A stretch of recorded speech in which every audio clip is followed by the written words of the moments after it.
ৰাজপথত আন্দোলন নকৰিব, যুঁজ যদি কৰে আদালতত কৰক। IMDTৰ উদাহৰণ লওক। IMDTটো কোনো আন্দোলনৰ কাৰণে বাতিল হোৱা নাছিল। সুপ্ৰিম কোৰ্টত যুক্তি দৰ্শোৱাৰ কাৰণে IMDT আইন এসময়ত বাতিল হৈছিল।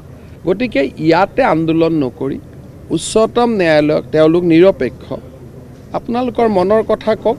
ASU AJYSPকে ধৰি সকলো জাতীয় দল সংগঠনে লৈছে ধাৰাবাহিক প্ৰতিবাদী কাৰ্যসূচী। প্ৰতিবাদ প্ৰতিৰোধৰ বাবে সাজু হৈছে চৰকাৰ। মহানগৰীৰ বিভিন্ন প্ৰান্তত এয়া আৰক্ষীৰ যুদ্ধকালীন তৎপৰতাৰ বাস্তৱ ছবি। কেৱল গুৱাহাটী মহানগৰীয়ে নহয়, ৰাজ্যৰ বিভিন্ন প্ৰান্তত কা বিৰোধী আন্দোলন প্ৰতিহত কৰিবৰ বাবে সম্পূৰ্ণৰূপে সাজু হৈছে আৰক্ষী অৰ্ধসামৰিক বাহিনী। চাওক এইসমূহ দৃশ্য। নতুনকৈ সজা হৈছে বেৰিকেড। মহানগৰীৰ বিভিন্ন ৰাজপথৰ সুলভ দৃশ্য এয়া। কি দিন কি ৰাতি। কিন্তু এই বেৰিকেড কিয়? মুখ্যমন্ত্ৰীৰ যুক্তি শুনক। বেৰিকেড অলপ থাকক দিয়ক, এক্সিডেণ্ট বাঢ়িছে নহয়, গতিকে এক্সিডেণ্ট কমাব লাগে, ৰোড এক্সিডেণ্ট। আৰে কা আন্দোলন বেৰিকেড কিয় লাগে? কা আন্দোলনটোতো অহাবাৰ সুপ্ৰিম কোৰ্টতে হ'ব লাগে। ইয়াত আৰু আন্দোলনৰ কথা মনত আনিবই নালাগে।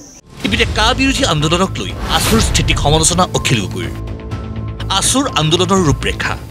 যে আমাৰ ধাৰাবাহিক আন্দোলন হ'ব, শান্তিপূৰ্ণ অহিংস আৰু গণতান্ত্ৰিক হ'ব।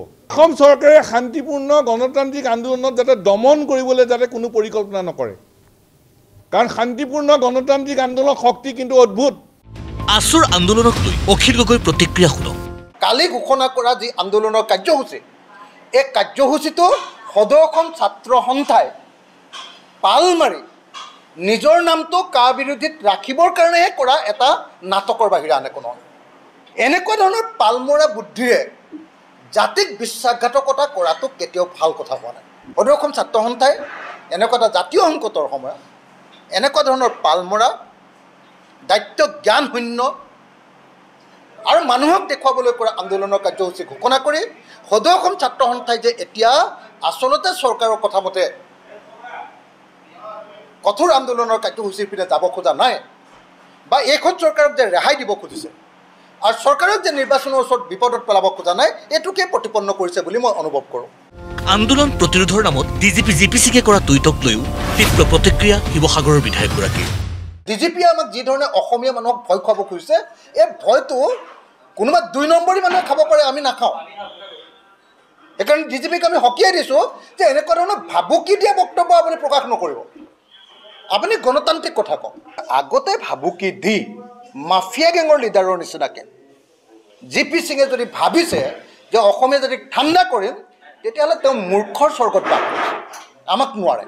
আকৌ আন্দোলন হ'ব, শান্তিপূৰ্ণ গণতান্ত্ৰিক আৰু সৰ্বাত্মক আন্দোলন হ'ব।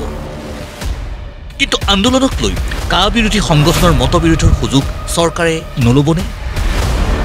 নামত আন্দোলন, আচলতে বুমেৰাংহে হ'বগৈ নেকি প্ৰতিবাদী ভাষা? ব্যুৰো ৰিপৰ্ট, প্ৰতিদিন টাইম।